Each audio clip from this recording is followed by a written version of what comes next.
adiera kete thuolo.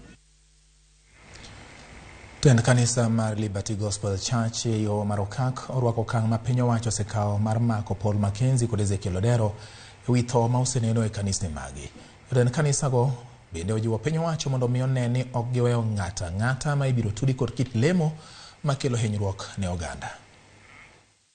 We as Liberty Gospel Church, an evangelical church, on this date of 29 April 2023, comes out strongly to condemn the heinous acts perpetrated by Pastor Paul Mackenzie of Good News Church in Kilifi County.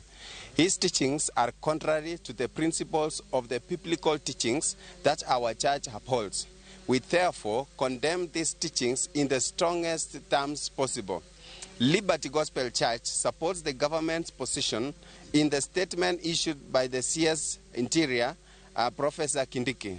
We urge the state agencies concerned not to relent on the identification and fight of any other cultic organization purporting to be a Christian organization within the country.